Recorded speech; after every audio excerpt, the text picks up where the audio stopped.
Ahora bien, vamos a continuar con nuestras enseñanzas del derecho administrativo, pero todavía estamos en la parte inicial, en la parte de las reglas principales del derecho. Hoy vamos a hablar de las fuentes del derecho, entre ellos la doctrina. Por algún motivo ha dividido las fuentes en fuentes de producción y de conocimiento. En mi criterio, cuando se habla de fuentes, tendríamos que buscar el sentido propio de lo que significa la fuente. Y en ese caso, la fuente del derecho como tal parece nomás ser que es el derecho natural. No concibo otra fuente. Lo que la doctrina ha dado por llamar fuente de conocimiento no son más que medios de conocimiento del derecho. Pero bueno, así está en la doctrina y nosotros tenemos que leer parte de la doctrina para comprender también la materia y seguir adelante, ¿no? En este caso, volviendo un poquito a los orígenes del derecho, podemos ver que incluso en la era del Paleolítico o la era de la piedra tallada, ha tenido que existir algunas normas elementales de conducta del ser humano, aunque fuese en situaciones precarias, pero de otra manera no hubiese podido regir el grupo social y sostenerse a través del tiempo para poder llegar a dominar el espacio que hoy conocemos. Entonces, a través de estas reglas se ha podido definir también, o la doctrina ha podido definir más o menos los principios intrínsecos del derecho y establecer principios dogmáticos del derecho. Entre ellos, el derecho natural, como fuente única y principal de todas las ciencias, no solo del derecho. Si nosotros nos detenemos un poquito a analizar la parte del derecho natural, vamos a darnos cuenta que todas las ramas del derecho dependen o devienen del derecho del natural, de la naturaleza, del estudio de nuestra propia naturaleza y el medio que nos rodea. Incluso las fuerzas físicas vienen de lo natural. Entonces, por eso es mi teoría de que el derecho natural es la fuente de todo lo demás. Lo natural y la gran diversidad de fenómenos que lo integran, como nuestro ciclo vital, por ejemplo, la libertad de expresión, de locomoción y muchos otros, son indispensables para el desarrollo de todas las ciencias. Ahora bien, saltando un poco en lo que es el aprendizaje del derecho, vamos a ver también la forma de organización del derecho. Y en la forma de organización del derecho, para su comprensión, para todo lo que es el desarrollo mismo del derecho, y en la aplicación sobre todo, se han dado algunas bases para agrupar lo que es el derecho entre sí. Por eso es que el desarrollo del derecho no ha sido homogéneo en todo el globo terráqueo, sino que ha habido un sector que aplicó el derecho liberal, si quiere decir, el sistema del common law o de la jurisprudencia. ¿Y en base a qué? A la libertad natural. Es decir, a cómo devienen las cosas para resolver las cuestiones de derecho y además, sobre esa base, seguir resolviendo otras situaciones semejantes o por lo menos que se parecen algo para aplicar esta jurisprudencia y seguir aplicando y produciendo nueva jurisprudencia y seguir desarrollando el derecho. Esa fue una de las líneas o sistemas, direcciones, como quiera llamarse. Otra línea que también va en dirección a regular la excesiva libertad, más que la libertad, el totalitarismo abusivo y represor del Estado frente a la sociedad. Esto ya es en una época mucho más desarrollada, estamos yendo muy rápidamente, pero en este sistema más desarrollado encontramos el sistema continental o legislado. Y es aquí donde aparecen la necesidad de que los estados cuenten con una constitución y con leyes especiales para poder regir la sociedad y más o menos acercarse al principio fundamental de justicia. Sin embargo, entre un sistema y otro existen muchas similitudes y también diferencias. Pero esto hace que de algún modo sea posible incluso aplicar de forma conjunta estos sistemas. Es decir, lo legislado no se opone ni se aparta de la jurisprudencia y viceversa. La jurisprudencia también se basa muchas veces en principios legislados. De ahí es que se dice que puede haber un sistema mixto. En realidad la aplicación es mixta de hecho. ¿Para qué? Para poder buscar la seguridad jurídica y de alguna manera lograr el bienestar y la paz social, que es a donde se apunta con esto de la doctrina del derecho y de las leyes. Seguimos avanzando y aquí hablamos de la teoría general en síntesis, porque como ven ustedes estamos avanzando a trancos largos. Y vemos que nuestra vida está íntimamente ligada al derecho, como hemos visto anteriormente, de ahí que sea un mecanismo indisoluble de la vida misma. Es el medio para que se nos brinde de alguna manera protección jurídica, independientemente de que en algunos países se respete más, en otros menos, la legislación o su propia legislación inclusive.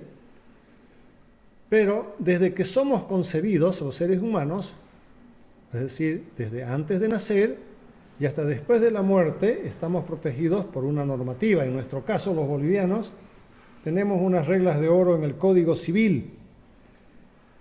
Pareciera que un poquito contradictorio si decimos que está en el Código Civil cuando debería estar a lo mejor en el derecho constitucional, ¿no? Pero no es así, está en el Código Civil. Ahí se nos protege desde que está concebida la persona hasta después de la muerte con las sucesiones. De ahí nace también el aforismo que dice: donde hay derecho hay sociedad y donde hay sociedad hay derecho, como hemos visto al principio. La autoridad necesariamente debe acudir a las ramas auxiliares y por lógica a los principios rectores y generales del derecho o a los principios constitucionales de cada Estado, los que hayan sido reconocidos para sí en cada Estado, para resolver las cuestiones que se les plantea. No en todos los casos, porque en algunos casos puede que tengamos las leyes clarísimas y de algún modo alguna autoridad con un intento por lo menos de probidad para aplicar la norma sin necesidad de acudir a los principios generales ni a los constitucionales del derecho o a los principios rectores.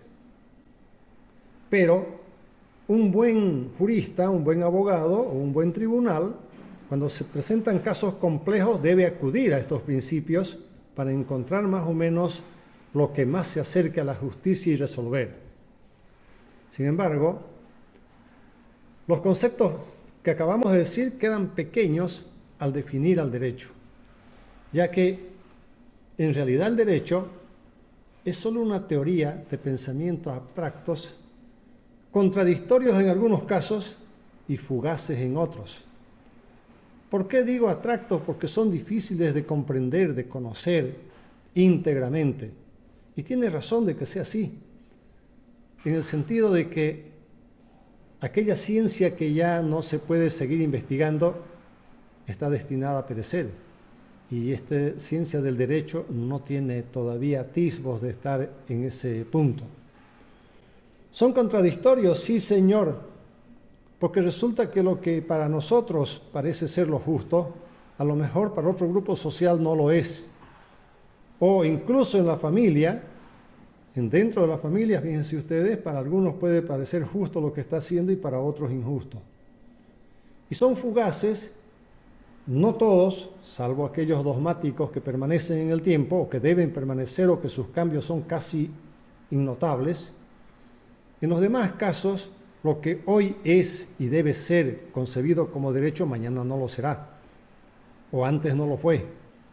Entonces, de esta manera es que no son perennes y permiten a la vez actualizarse constantemente, discernir y crear nuevas normas.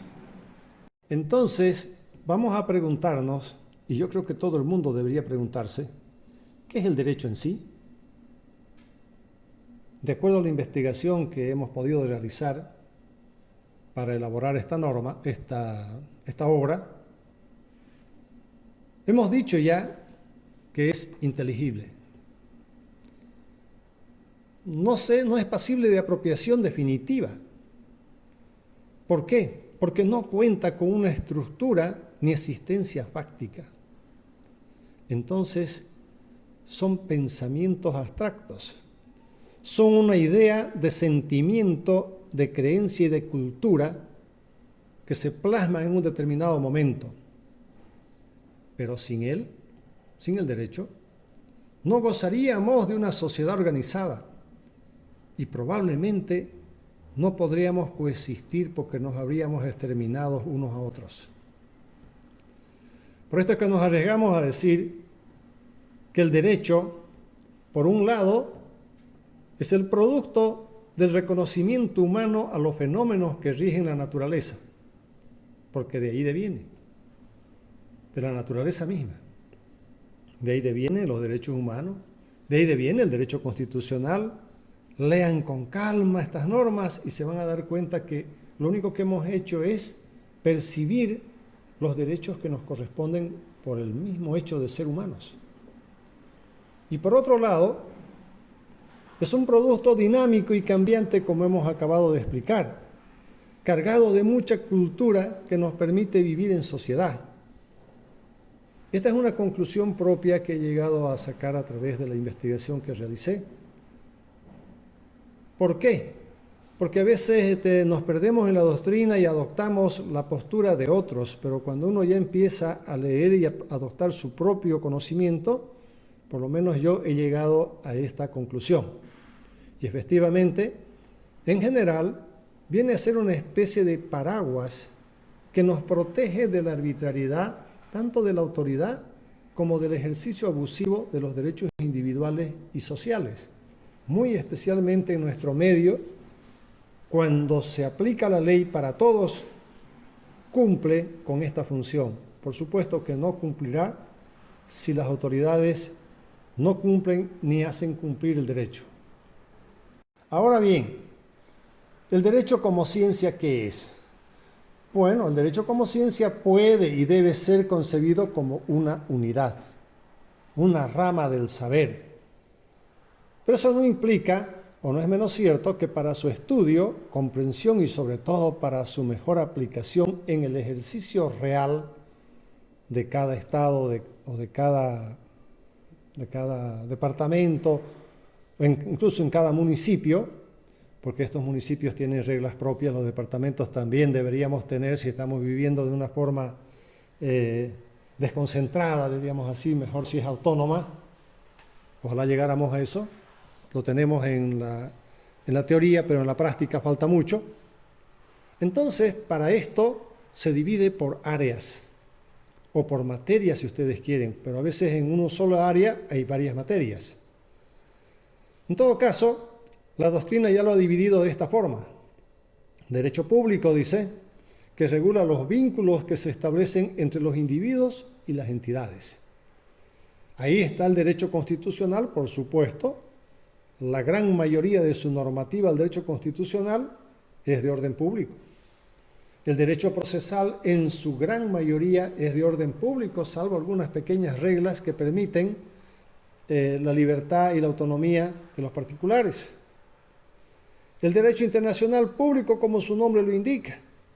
Pero este derecho hay que tomarlo muy en serio, porque fíjense ustedes que el derecho internacional público es el que rige los estados entre sí, las relaciones interestatales y las organizaciones internacionales, tales como la ONU, la OEA, OIT y muchos otros organismos que son supraestatales, que se rigen por tratados internacionales o por lo menos bilaterales. Y estos tratados no están sumergidos a ninguna de las constituciones de los estados que integran los tratados. Son relaciones interestatales y, por lo tanto, supraconstitucionales.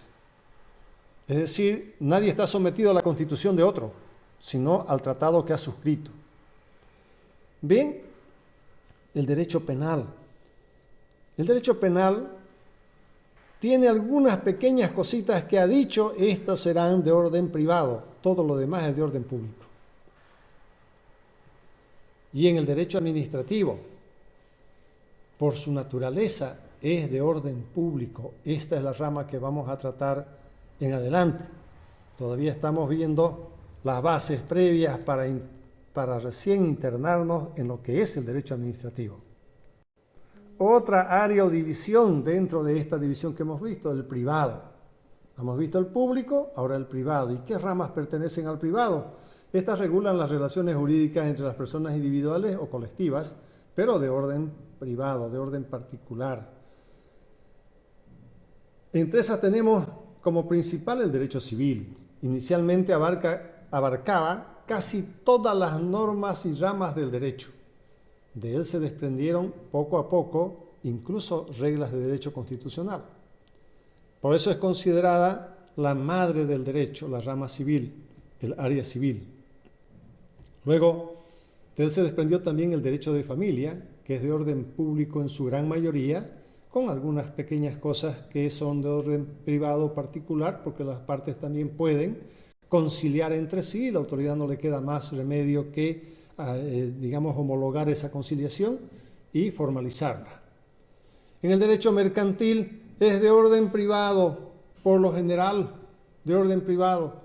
¿Por qué? Porque todas las relaciones del derecho mercantil son entre particulares, entre instituciones particulares y viceversa. El derecho internacional privado, por su nombre mismo lo indica, son las reglas que permiten realizar trámites a los individuos en sus relaciones internacionales, como ser conflicto de leyes entre dos o más países, estados, etcétera, etcétera. El conflicto de la jurisdicción, a dónde pertenece, para llevar a cabo un contrato que ha sido firmado internacionalmente, dónde lo vamos a hacer cumplir si las partes han incumplido, y cosas de esa naturaleza, ¿no? O la nacionalidad, para discurrir a dónde pertenece uno, el jus soli, y después veremos también, seguramente ya verán los que estudian esta rama, el jus sanguini. Podríamos decir de que existe una tercera clasificación que todavía la doctrina está ahí medio un poco tibiamente tocándolo, y en esa tercera tendríamos que poner el derecho social, subdividido en el derecho del trabajo o derecho laboral también, según se lo conoce, es lo mismo, que procura, no en todos los casos, pero en algunos casos, procura el equilibrio de las relaciones laborales de carácter sindical e individual, comprende derecho individual del trabajo, prevención social, derecho sindical, administración laboral, derecho procesal del trabajo y derecho colectivo del trabajo. En nuestro medio, Bolivia, lamentablemente debemos decir de que el Estado, más que el Estado, los gobiernos de turno, de un tiempo a esta parte, están transgrediendo el derecho laboral. Están llevándolo a un límite que parece incluso irreversible. Cuando nos manejamos apartándonos de la ley, a puro decreto, a puras resoluciones e instructivas, que cada vez se vuelve más leonino. En ese afán de supuestamente proteger al trabajador, de alguna manera se ha extralimitado y ahora se protege incluso a aquellas personas vagos que no quieren trabajar, buscan el apega solamente para estar ahí, figurar y ganar un sueldo y no cumplir sus labores. Y el empresario, el que los contrata, está obligado a mantenerlos ahí porque se han sacado unas subreglas, como por ejemplo que el padre que embarazó a la mujer o a la amante, a la conviviente, tampoco puede ser despedido porque tiene inamovilidad laboral. Y en algunos casos correctamente y en otros no. Debería permitirse a la ley discernir esto para evitar extralimitarse y transgredir en realidad ya lo que significan las normas del derecho laboral. Tenemos también en esta subdivisión el derecho agrario, que me parece acertadamente si se colocara definitivamente en esta base social, porque verdaderamente el derecho agrario corresponde nomás al derecho social. Tiene mucho de individual, tiene mucho de público, pero creo que más tiene de derecho social. El derecho ecológico del medio ambiente, meramente social y público, diría yo, porque aquí no deberíamos tener títulos individuales, debería ser el conglomerado social que es el directamente afectado y el derecho público de alguna manera. Y luego tenemos el derecho económico. El derecho económico está también en lo público, está en lo social y está en lo individual. Pero aquí nos estamos refiriendo únicamente al derecho económico como la economía política de los estados, que no es lo mismo que estudiar el derecho económico propiamente dicho, sino la economía política del estado. Es decir, las direcciones matrices de cómo se va a manejar la economía o la producción social para la economía del estado.